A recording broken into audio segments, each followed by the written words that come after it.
माँ बाप को ये भी बात सही है कि 8 बजे 6 बजे के बाद अगर बच्चे स्कूल पहुंच जाते हैं, घर आ जाते हैं लड़कियां, तो उनको बाहर नहीं निकालना है। अब तो सब बाहर निकलते हैं, यहाँ पे हम लोग 12-12 बजे तक घूमते, कोई प्रॉब्लम नहीं होती है। सबसे बड़ी बात आप कैसे बताएंगे कि ये काम के लिए निकली है या एजुकेशन के लिए निकली है या वर्क लोड के लिए निकली है? आपको तो डिफाइन करना पड़ेगा ना। आप मान लीजिए जॉब कर रहे थे, वो लड़की ट्यूशन पढ़ के जा रही थी, 7-8 का टाइम था, ऑटो वाले ने उसके साथ जो है जो भी वो किया, तो it was a very lonely place. तो हमें भी ये भी देखना है कि हमारी सुरक्षा कैसे हो सकती है। महिलाओं के खिलाफ लगातार आपराधिक घटनाएं बढ़ती जा रही हैं। इस सिलसिले पे हम शर्मा टी स्टॉल आए हैं और यहाँ पे जो नौजवान हैं उनसे जानने की कोशिश करेंगे ये जो मानसिकता है इसको कैसे बदला जा सकता है। महिलाओं के खिलाफ जो आपराधिक घटनाएं बढ़ रही हैं उसमें कौन जिम्मेदार है। जो NGOs वुमेंस एम्पावरमेंट पे काम कर रहे हैं, जो सरकार वुमेन एम्पावरमेंट पे काम कर रही है, महिला सुरक्षा, महिला सशक्तिकरण की बात कर रही है, उसको और कैसे मजबूत करा जा सकता है। हाल ही में प्रियंका चोपड़ा भी आई थी लखनऊ, जहाँ पे उन्होंने एक महिला अधिकारी से बात करते हुए कहा कि उत्तर प्रदेश में महिलाओं को 8 बजे के बाद बाहर निकलने में डर लगता है, क्योंकि इससे पहले भाजपा महिला नेता का एक बयान आया था जिसमें उन्होंने कहा था कि महिलाओं को रात के समय में बाहर नहीं निकलना चाहिए। ठीक वही चीज़ अब प्रियंका चोपड़ा ने भी दोहराई है। तो अब इस मामले में भी हम बात करेंगे कि इन सब चीज़ों को किस तरीके से देखती है लखनऊ की जनता और इन सब चीज़ों में कैसे सुधार लाया जा सकता है। बात करने के लिए मुकुल मौजूद हैं। मुकुल, किस तरीके से देखते हैं ये घटनाएं जो हैं, किसको दोषी मानते हैं, क्या मानसिकता है लोगों की, कैसे बदली जा सकती है? देखिए, मानसिकता जो है हमें अवेयरनेस फैलानी चाहिए कि हमें तो पहले तो आदमी और औरत में कोई भेदभाव नहीं होना चाहिए जी। और इंटरनेट पे देखिए, इंटरनेट पे हर चीज़ अवेलेबल होती है और आज से नहीं, बहुत पहले से अवेलेबल है। तो अब ऐसा क्या चेंज हो गया कि महिलाओं के अगेंस्ट क्राइम बढ़ गए हैं। और जो रही बात पुलिस व्यवस्था की, तो पुलिस व्यवस्था भी ऐसी होनी चाहिए कि कभी भी अगर कोई क्राइम होता है तो उस पर सख्त एक्शन होना चाहिए। और इंडिया का जो कॉन्स्टिट्यूशन है उसमें ऐसा लॉ लाने चाहिए कि अगर कोई भी ऐसा अपराध करता है तो उसके अंदर एक डर होना चाहिए अपराध करने से पहले कि अगर मैं ऐसा करूँगा तो ये मेरे ऊपर हो सकता है। तो मतलब भारतीय कानून में ऐसे संशोधन लाने चाहिए, ऐसे किसी चीज़ का इंट्रोडक्शन होना चाहिए जिससे कि अपराधी अपराध करने से पहले एक बार डरे। तो ये अपराध जो हो रहे हैं, आप किसको जिम्मेदार मानते हैं? जिस तरीके से इंटरनेट पे लगातार जो है वो ऐसी सामग्री परोसी जा रही है, चाहे आप आसानी से मिल जा रही है, चाहे आप फेसबुक पे देखें और चाहे इंस्टाग्राम पे देखें, आप जो भी सोशल मीडिया प्लेटफॉर्म है आपको न्यूडिटी दिखती जा रही है, फैलती जा रही है। कैसे सरकार इस पर लगाम लगा सकती है? कहीं ना कहीं ये भी इन सब चीज़ों को बढ़ावा दे रही है, एक बड़ा हिस्सा इन सब घटनाओं में बन रही है।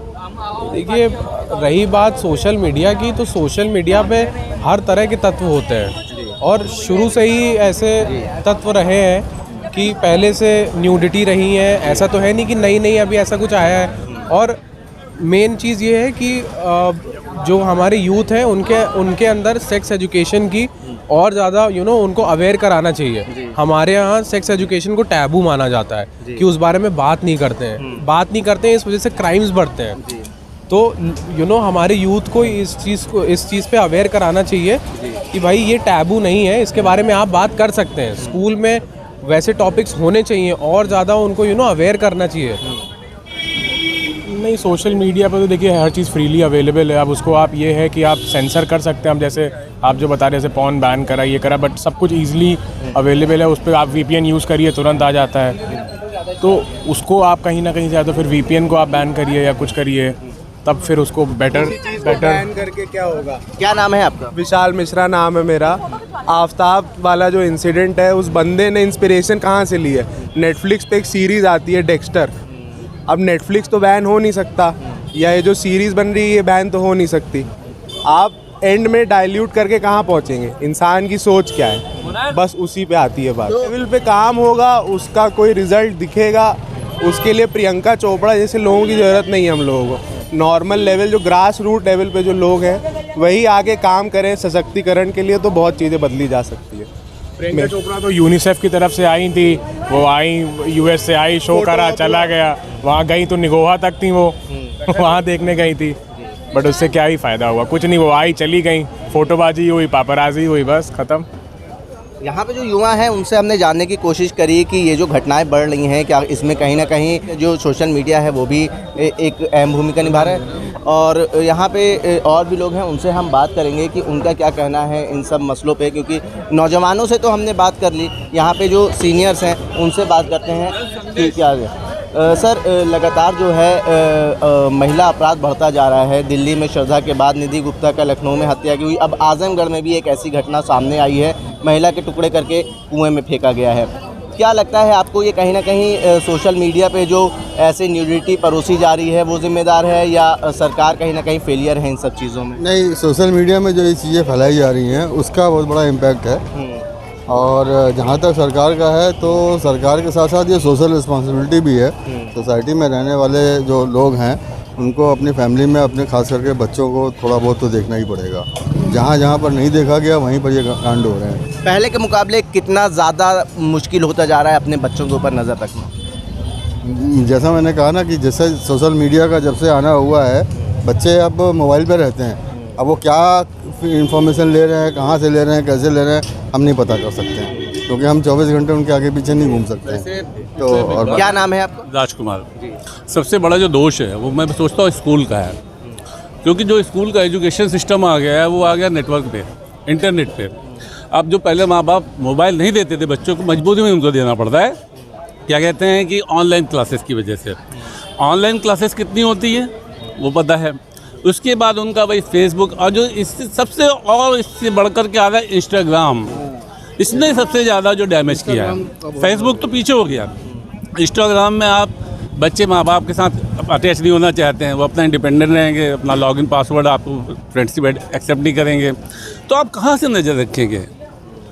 ये प्रॉब्लम से अगर आप ऑनलाइन जो क्लासेस के नाम पे ये सब चल रहा है, आप रूट पे जाइए तो आपको ये चीज़ नजर आएगा। ऑनलाइन क्लासेस के नाम पे चल रहा है। बात है, ये जो ऑनलाइन क्लासेस हो रही हैं, ये क्लासेस तो हो ही रही हैं, मतलब पढ़ाई तो चली रही है, लेकिन उसके साथ साथ ये सारी चीज़ें भी हो रही हैं जिसमें माँ बाप कुछ नहीं कर पा रहे हैं। इस पर सरकार को कुछ ना कुछ चीज़ें लेके आनी पड़ेंगी, समझना पड़ेगा इसमें बैठ करके इसको कैसे रोका जाए। अब बात करेंगे जिस तरीके से सरकार दावा कर रही है महिला सुरक्षा का, लेकिन प्रियंका चोपड़ा अभी यूनिसेफ की तरफ से लखनऊ आती हैं, एक महिला अधिकारी से मिलती हैं और कहती हैं कि यहाँ की महिलाओं को 8 बजे के बाद घर से निकलने में डर लगता है। देखिए, इसमें एक चीज़ आपको बता दें, ये जो बेसिकली एक फैलाया हुआ र्यूमर है कि हमने सुरक्षा दी है या कितना परसेंटेज बढ़ गया, एक्चुअली देखिए ये हमारी पॉपुलेशन कितनी है, उस पॉपुलेशन के हिसाब से आप केसेस कितने आपके आ रहे हैं, वो नेग्लिजिबल होते हैं। अब ये सदियों से चल रहा है, महिलाओं पे अत्याचार होता रहा है, राजाओं ने रानियों पे किया, जबरदस्ती शादी करी, आज भी हो रहा और आगे भी होता रहेगा। तो इसको रोका कैसे जाए, सवाल यही है। ये नहीं रुक पाएगा क्योंकि आपके ब्लड में है। निर्भया हत्याकांड हुआ था, उसके बाद एक कानून बना, कितना आपने रोक लिया, कितना रोक लिया? जब आप महिलाओं और पुरुषों को बराबर की श्रेणी में लाएंगे कुछ तो होगा ना। पहले क्यों नहीं होता था ज़्यादा? तो इसमें पुलिस की रिस्पॉन्सिबिलिटी कहीं ना कहीं बढ़ जाती है। जिम्मेदारी अवेयरनेस रहनी चाहिए। पुलिस को थोड़ा सा अपने जो देखना है कि उनको हाँ ये सब चीज़ें ना होना चाहिए। घर वो कहते नहीं, थाने बैठने की बजाय सड़क पर थोड़ा निकलना पड़ेगा। और दूसरा, माँ बाप को ये भी बात सही है कि 8 बजे 6 बजे के बाद अगर बच्चे स्कूल पहुंच जाते हैं, घर आ जाते हैं लड़कियां, तो उनको बाहर नहीं निकालना है। क्यों आप भी मानते हैं? हाँ बिल्कुल मानते हैं। उनको खेलने से या कहीं जाने से रोकें? अगर मान लीजिए आप ट्यूशन के नाम पे भेज रहे हैं, क्या करेंगे आप बताइए? वो अकेली वापस आएंगी? कुछ ऐसे इनकी बात से क्या सहमत है? कह रहे 6 बजे के बाद से महिला को लड़कियों को घर से बाहर ना निकालें। सहमत है? मैं सहमत है। आप सहमत हैं इनकी बात से? क्या नाम है आपका? नहीं, सहमत नहीं, मैं Rajendra Sunkar we are all officers in someway. तो अब ये है, मतलब 10 सोसाइटी है, उसको अवेयर करना है, हम बच्चों को थोड़ा सा वो करना है। और डिस्ट्रक्टिव फोर्सेस जो हैं वो तो हमेशा लगी रहती हैं। लड़कियों को 6 बजे के बाद घर से बाहर नहीं निकलने देना चाहिए या नहीं भेजना चाहिए, क्या इनकी आप बातों से सहमत हैं? आप बहुत ही अगर ज़रूरी है वो है तो वो जाए। ऐसा नहीं कि आपको हजरतगंज आना है तो मतलब हजरतगंज आने में कोई रोक टोक नहीं है, लेकिन अब आप कहिए कि वो जो है वो जिनेश्वर पार्क में 6 बजे के बाद जाके घूमना है, तो I think it is risky. वैसे मैं भी पेरेंट हूँ, मेरी भी एक डॉटर है। अब मैं तो ये देखता हूँ कि भाई ठीक है, उसको कहाँ भेजना है, कहाँ जा रही है, तो सेफ्टी अपने आप से भी हो सकती है। और बाकी तो टाइम टू टाइम गवर्नमेंट का मूव चलता है, पिंक सिटी चली, पिंक स्कूटर चली, वो सब चली, और सब सारी चीज़ें कि कोचिंग के नाम पे एक्सप्लॉयटेशन नहीं होना चाहिए पेरेंट्स का। आप ये समझिए, अगर ज़रूरी है कि वो कोचिंग जो 8 से 9 बजे वो स्लॉट पे लिया जाए, या बच्चों के पास टाइम नहीं है। जब पेरेंट्स आपको 10,000 रुपये पर मंथ अफोर्ड कर सकते हैं, कोचिंग 1,000 रुपये और ज़्यादा करके 12,000 रुपये करके, मान लो एग्जाम्पल मैं दे रहा हूँ, तो घर पर बुलाइए ना उनको, आप टीचर्स को। ठीक। कहीं सोशल मीडिया पे जो है वो न्यूडिटी फैलती जा रही है, फेसबुक हो, इंस्टाग्राम हो, या दीगर जो प्लेटफॉर्म है, कहीं ना कहीं ये क्या बढ़ावा दे रहे हैं इन सब चीज़ों को? नहीं सर, बढ़ावा नहीं, बल्कि अवेयर कर रहे हैं लोगों को कि हाँ किस चीज़ से हमको सतर्क रहना है, किस चीज़ से नहीं। सरकार ने पॉर्न साइट्स पे बैन लगा दिया, ठीक है, लेकिन उसके बाद ये सब चीज़ें जो हैं वो आसानी से अब फेसबुक पे मिल जा रही हैं, इंस्टाग्राम पे मिल जा रही हैं, तो कहीं ना कहीं लोगों की मेंटालिटी जो है वो ख़राब होती जा रही, बदलती जा रही है महिलाओं को लेकर। नहीं सर, ऐसा नहीं है। देखिए, हर कोई एक ही तरीके का नहीं होता है, लोगों में डिफरेंस होता है। जिसकी मेंटालिटी वैसी होगी वो वैसे सोचेगा, और जिसकी नहीं होगी वो नहीं करेगा। हमने कुछ लोगों से बात करी, अभी प्रियंका चोपड़ा लखनऊ आई थी हाल ही में यूनिसेफ की तरफ से, उनका एक महिला अधिकारी के साथ बातचीत हो रही थी, तो उन्होंने ये भी कहा कि जो महिलाएं हैं उनको 8 बजे के बाद घर से निकलने में डर लगता है। क्या आप लोगों को लगता है? नहीं सर, हम लोग को तो नहीं लगता। आपको लगता है? नहीं, आपको नहीं लगता? कुछ यहाँ पे पेरेंट्स खड़े थे, कह रहे थे लड़कियों को 6 बजे के बाद बाहर नहीं जाना चाहिए, और यहाँ तक कि कोचिंग पढ़ने भी नहीं जाना चाहिए। अगर आप 10,000 अफोर्ड कर रहे हो तो 1,000 और बढ़ा के आप ट्यूशन घर में लगवा लीजिए। नहीं सर, ये तो गलत है। आप उनके बयान को कैसे देखते हैं? सर, ये तो गलत है ना, फिर हमारी वो कहाँ गई, आज़ादी कहाँ गई? ऐसे तो गलत है जब सब करते हैं। अब तो वो ऑर्थोडॉक्स ज़माना ही ख़त्म हो गया है ना, अब तो सब बाहर निकलते हैं। यहाँ पे हम लोग 12-12 बजे तक घूमते हैं, कोई प्रॉब्लम नहीं होती है। कह रहे हैं कि सदियों से महिला अपराध जो है वो चलता आ रहा है, ज़बरदस्ती जो है शादी हो जाती थी राजा महाराजाओं के काल पे, और आज उस चीज़ों पे भी नहीं रोक सकते हैं। तो क्या लगता है, मेंटालिटी नहीं बदल पा रहे हैं? कहीं ना कहीं सरकार के जो दावे हैं महिला सुरक्षा, महिला सशक्तिकरण के, वो फेल होते नज़र आ रहे हैं? हाँ सर, थोड़ा बहुत, जैसे जितने क्राइम है उस हिसाब से कहा जाए तो थोड़ा बहुत नहीं है, बट हाँ पहले से तो बहुत बेहतर है चीज़ें। एक बयान आया था हमारे पास 6 बजे के बाद लड़कियों को घर से ना बाहर निकलने, उससे आप सहमत नहीं? बिल्कुल नहीं सहमत है, बिल्कुल भी नहीं। ठीक है। यहाँ पे जो लोग थे हमने उनसे बात करी, कुछ नौजवान थे, कुछ लड़कियाँ थीं, उनसे हमने बात करी, कुछ पेरेंट्स भी थे, उनसे बात करी। पेरेंट्स का कहना था कि लड़कियों को 6 बजे के बाद बाहर नहीं भेजना चाहिए, चाहे वो कोचिंग हो। आप जहाँ 10,000 अफोर्ड कर रहे हैं, 1,000 और अफोर्ड करके आप घर में कोचिंग लगवा लीजिए। हमने लड़कियों पे इस सिलसिले पे बात करी। लड़कियों का कहना था कि हमारी आज़ादी के ऊपर सवाल उठता है, क्या हम आज़ाद नहीं हैं? 6 बजे के बाद हम क्यों ना बाहर जाएं? हमें हालांकि डर लगता है, लेकिन कहीं ना कहीं अगर हमें बाहर नहीं निकलने दिया जाएगा और हमें मोबाइल का इस्तेमाल नहीं करने दिया जाएगा तो ये हमारी आज़ादी पे सवाल उठाता है।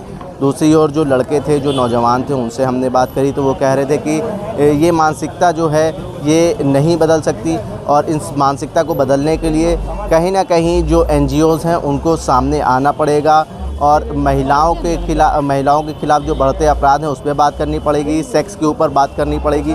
अगर बात नहीं होगी तो ये सब चीज़ों पे रोक नहीं लगाई जा सकती। जन संदेश टाइम्स के लिए आकिब मिराज खान, लखनऊ।